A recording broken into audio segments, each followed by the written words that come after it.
मैं इस समय जेरूसलम में, इज़राइल के जेरूसलम में मौजूद हूँ और इस पूरे क्षेत्र को देखते हुए बड़ा उलझा हुआ क्षेत्र है, जहाँ पर आप वो ऊंची दीवारें देख लेंगे, उसके दूसरी तरफ फिलिस्तीन है और दीवार के इस पार जहां पर मैं इस समय हूं, ये इज़राइल का हिस्सा है। इस क्षेत्र में विवाद की जड़ है इस समय। तनाव के नाम पर यह है कि यहाँ पर प्रोटेस्ट कल भी निकाले गए थे इज़राइल के खिलाफ, लेकिन इज़राइल इस बात को लेकर प्रतिबद्ध है कि वो अपनी जनता को, उनकी जिंदगी को किसी भी कीमत पर बचाना चाहता है, उन्हें बचाना चाहता है। और इसीलिए 22 दिन इस जंग के हो गए हैं और अब हम देख रहे हैं कि इस तरीके से जमीन से टैंकों ने प्रवेश कर दिया है। इजराइल अब जंग को अगले मोड़ पर ले जाने के लिए बेताब है। तीन तरफ से हमले शुरू हो चुके हैं। आसमान से बम गिराते लड़ाकू विमान,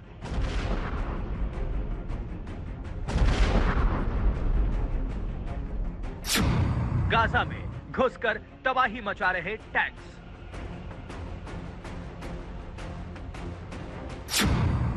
अब समंदर से हमले की है तैयारी।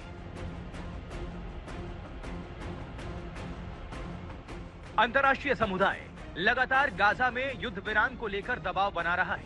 यूएन से प्रस्ताव पास हो रहा है, अमेरिका भी घिर रहा है और उधर मिडिल ईस्ट के देश खदबदा रहे हैं। ऐसे में इजराइल के पास जंग को नए मोड़ तक ले जाने के सिवा कोई रास्ता नहीं है। इजराइल को पता है कि हमास को नेस्तनाबूद करने का उसका मकसद अभी पूरा नहीं हुआ है।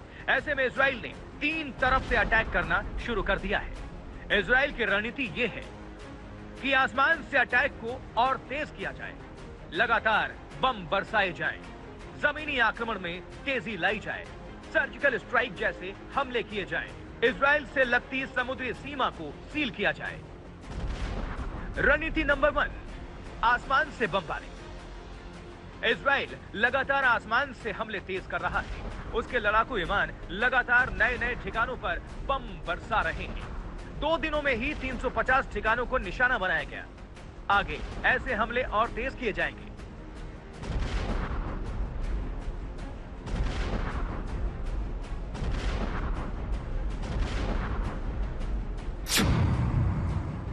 रणनीति नंबर 2, जमीनी अटैक।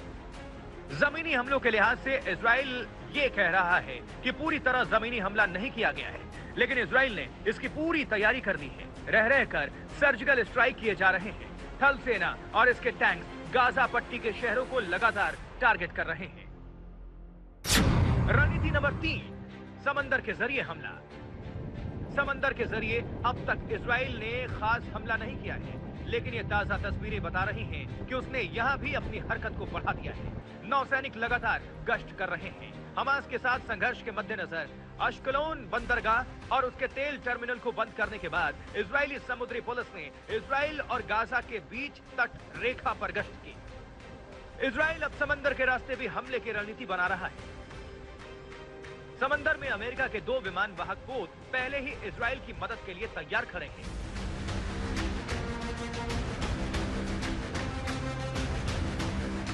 ये तस्वीरें बता रही हैं कि कैसे इजराइल जंग को अगले मोड़ पर ले जाने को तैयार है।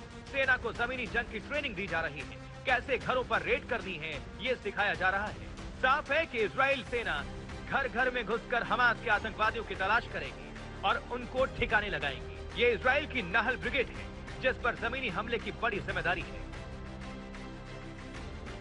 इजराइल ने तो अपने लोगों को भी हथियार देना शुरू कर दिया है। ये तस्वीरें अश्कलोन की हैं। आम आदमी हथियार ले रहा है। इजराइल के पुलिस मंत्री इतामार बेन ग्वीर ने दक्षिणी इजरायली शहर अश्कलोन के लोगों को हथियार दिए। ये लोग भी जंग में उतरने को तैयार हैं। साफ है कि जंग अब जल्द नहीं थमने वाली। अब काफी खून बहना बाकी है। तेल अवीव से राजेश पवार और शिव अरूर के साथ श्वेता सिंह, आज तक। संयुक्त राष्ट्र में इस जंग का मामला पहुंचा है। संयुक्त राष्ट्र में यूएन ने प्रस्ताव पास करके जंग का विरोध किया। हालांकि भारत ने एब्सटेन किया, भारत ने वोट नहीं डाला है उसके पक्ष में, लेकिन इजराइल आग बबूला है और उसने यूनाइटेड नेशंस की वैधता पर ही सवाल उठा दिए। इजराइल के हक में नहीं दुनिया।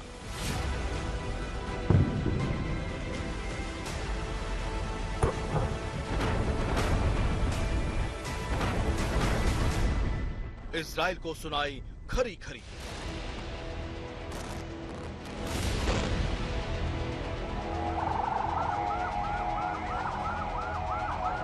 दुनिया ने दो टूक कहा, जंग रोको।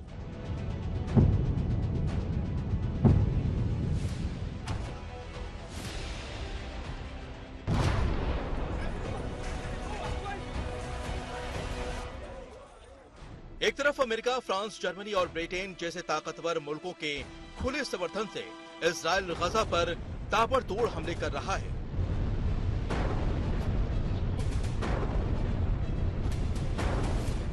इकहत्तर सौ से ज्यादा लोग मौत की नींद सो चुके हैं और लड़ाई के खत्म होने के आसार नजर नहीं आ रहे। दुनिया इस जंग को लेकर दो खेमों में बटी नजर आ रही है।